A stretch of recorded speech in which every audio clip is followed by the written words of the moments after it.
بسم اللہ الرحمن الرحیم. ڈاکٹر کاشف انصاری اور اس وقت میں متحدہ عرب امارات کے شہر دبئی میں موجود ہوں. اور دبئی میں میرے آنے کا مقصد پاکستان کا ہونے والا وہ ٹورنامنٹ ہے, ICC کا T20 ٹورنامنٹ ہے جو آئندہ چند دنوں میں یہاں شروع ہوا چاہتا ہے. براڈ کاسٹر ٹیم کا حصہ ہوں تو مجھے پہلے آنا پڑا کچھ کاغذی کارروائی سے. اب مسئلہ یہ ہے کہ جب سے میں یہاں آیا ہوں ہر کوئی مجھ سے پوچھ رہا ہے کہ 24 تاریخ کو کیا ہونے والا ہے, پاکستان کی کیا امید ہے, پاکستان کے جیتنے کی کیا امید ہے. تو اس کا مجھے وہی جواب دینا پڑ رہا ہے جو میں حقیقت طور پہ سمجھتا ہوں, اور وہ یہ ہے کہ جتنا پاکستان کے جیتنے کی امید ہے اتنی ہندوستان کے جیتنے کی امید ہے. اور میرا یہ ذاتی خیال ہے کہ پریشر ہندوستان کے اوپر ہے. پاکستان کی ٹیم پر تو کبھی پریشر رہا ہی نہیں, چاہے وہ چیمپئنز ٹرافی ہو, چاہے وہ ورلڈ کپ ہو, چاہے وہ کوئی بائیلیٹرل سیریز ہو, کیونکہ پاکستان تو ہر وقت تعمیر نو کے حصے میں رہتا ہے. پچھلے 74 سالوں سے ہم تعمیر کر رہے ہیں اور تعمیر ہو ہی نہیں رہا. پوری دنیا برج خلیفہ بنا کے بیٹھ گئی, ٹوئن ٹاور بنا کے بیٹھ گئی, اور ہماری کرکٹ ٹیم ہی نہیں بن رہی. بہرحال دوسرا جو موضوع بڑا گفتگو میں رہا چند کرکٹ کے پنڈتوں سے پچھلے 24 گھنٹوں کے دوران اس دبئی میں میرا, اس میں لوگوں نے مجھ سے یہ پوچھا اور انٹرنیشنل کامنٹیٹرز اور مبصرین نے مجھ سے پوچھا کہ آخر شرجیل کو کیوں نہیں کھلایا جا رہا, آخر فلاں کو کیوں نہیں کھلایا جا رہا. تو میرا ایک بڑا سیدھا سا جواب ہے, اور نہ صرف ان کے لیے بلکہ آپ لوگوں کے لیے بھی. جو لوگ شرجیل اور محمد عامر کی بات کرتے ہیں کہ ان کو ٹیم میں ہونا چاہیے, میں ان سے بہت باعزت طور پر, بڑے مؤدبانہ طور پر اختلاف تو نہیں کرتا. میں ان کی بات سے مکمل طور پر جو ہے نا اتفاقی کرتا ہوں. جن لوگوں نے پاکستان کی مٹی کو بیچا ہے, چاہے وہ 10 روپے کی خاطر ہو, چاہے وہ 10 ملین کی خاطر ہو, چاہے وہ سوئی چرانے کے برابر ہو, چاہے وہ روٹی لے کے تندور سے بھاگنے والی بات ہو, جب آپ ان لوگوں کو جیلوں میں بند کر دیتے ہیں جنہوں نے ٹھیلوں پر سے کیلے چرائے ہوں, جن کے اوپر جھوٹے مقدمات قائم ہوں, اور آپ کی جیلیں ان جھوٹے مقدمات میں ملوث ہونے کے اور ان کے نام دینے کی وجہ سے آپ کی جیلیں بھری ہوئی ہوں, تو ان لوگوں کو آپ کیوں سر پہ بٹھاتے ہیں کہ جو ملک کی عزت کو ببانگ دول بیچ چکے ہوں. چاہے وہ محمد عامر ہو, دنیا کا بہترین بالر ہوگا, وہ مائی فٹ ہوگا دنیا کا بہترین بالر. پاکستان کو بیچا ہے نا, کبھی وردی پہن کے کھڑے ہو تم بارڈر پہ تو پتہ چلے تمہیں پاکستان کی قیمت کیا ہے.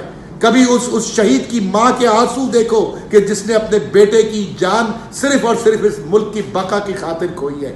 جا کر کراچی اسٹاک ایکسچینج کا واقعہ دیکھو کہ جس کے اندر 6,000 روپے کی نوکری کرنے والا ایک معصوم سپاہی دہشت گردوں کی گاڑی پہ کود پڑا کہ میں معصوم پاکستانیوں کی جان نہیں جانے دوں گا. 6,000 روپے اس انسان کی تنخواہ تھی, اس نے اپنی زندگی کی کوئی فکر نہ کی, کیونکہ یہ مٹی ہے تو ہم ہیں, یہ ملک ہے تو ہم ہیں, یہ نام ہے تو ہم ہیں. اور تم لوگ چند $1,000, یہ بیٹھا ہوں میں شیخ زاید کے اوپر, شیخ زاید یہاں سے 1.5 میل دور ہے, جہاں بیٹھ کے شرجیل صاحب نے سودا کیا تھا پاکستان کی عزت کا. وہ محمد عامر جن کو اختلاف تھا وقار یونس سے, جن کو اختلاف تھا PCB سے, جن کو اختلاف تھا محمد وسیم سے, جن کو اختلاف تھا مصباح الحق سے, اپنی گردن میں سریا ڈال کر کے کھڑے ہو گئے کہ میں ٹیسٹ میچ نہیں کھیلوں گا, میں فلاں گیم نہیں کھیلوں گا. ارے تمہارے باپ کا ملک ہے کہ جب دل چاہے کھیلوں گا, جب دل چاہے نہیں کھیلوں گا. جاؤں گا CPL کھیلوں گا, جاؤں گا شری لنکن پریمیئر لیگ کھیلوں گا, IPL PSL کھیلوں گا, کیونکہ وہاں لاکھوں روپیہ ملتا ہے, وہاں تمہاری تجوریاں بھرتی ہیں. پاکستان تو تمہارے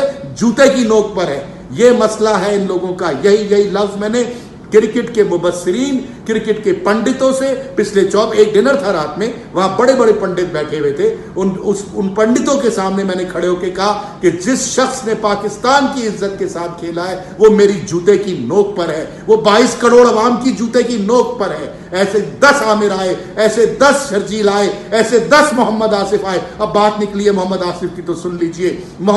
اگر عامر کھیلے گا تو محمد آصف بھی کھیلے گا. کیوں کھیلے گا محمد آصف؟ اس لیے کھیلے گا کہ اگر جادو کسی بالر میں تھا, اگر کوئی جادوگر پاکستان نے کبھی پروڈیوس کیا ہے تو وہ محمد آصف ہے. یہ بات اچھی طرح یاد رکھیے. دنیا کرکٹ کا جادوگر اگر کوئی ہے تو محمد آصف ہے. آپ نے بنا دیا محمد عامر کو, آپ نے بنا دیا سوئنگ کے سلطان وسیم اکرم کو, جو صبح شام پاکستان کی عزت سے کھیلتے رہے, جو 96 کے ورلڈ کپ میں بیٹھ گئے, جو 99 کے ورلڈ کپ میں ذلیل کرا کے آ گئے, آج تک کوئی ٹرافی پاکستان کو نہیں جتوائی. آپ ٹی وی پہ بٹھال کے ان کو بادشاہ بنا کے پیش کرتے ہیں, کبھی وہ کموڈ صاف کر رہے ہوتے ہیں, کبھی وہ گیم شو میں کھڑے ہوتے ہیں, آپ ان کو ہیرو بناتے ہیں. کیا ہو گیا اس ملک کو, کیا ہو گیا آپ کی سوچ کو. یہ میں نے کہا اس ڈنر کے اندر کہ ہوں گے اپنے وقت کے وہ بادشاہ, بالیں بنایا کرتے تھے وہ. 10ویں اوور کی گیند مجھے آج تک یاد ہے, نوٹنگم میں ون ڈے گیم ہو رہا تھا پاکستان انگلستان کا. 10ویں اوور پہ تھرڈ مین پہ گیند آتی ہے, میرے ہاتھ میں آئی, گیند لگ رہا ہے 200 سال پرانی ہے, کیونکہ ہمارے شہزادوں نے جو سوئنگ آف سلطان تھے وہ ایک اینڈ سے گیند کر رہے تھے اور جیبوں میں ریگ مال بھرے ہوئے تھے.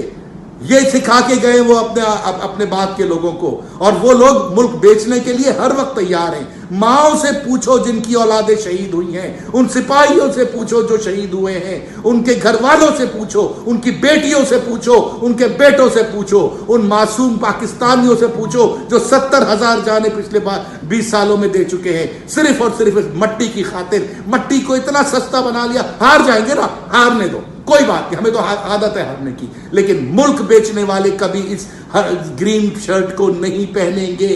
یہ میں نے کل رات ڈنر میں کہا, یہ میں آج بھی کہہ رہا ہوں, کیونکہ یہ ملک ہے تو میں ہوں اور آپ ہیں. اسی طرح آپ سے انشاءاللہ ملاقات ہوتی رہے گی. پاکستان زندہ باد.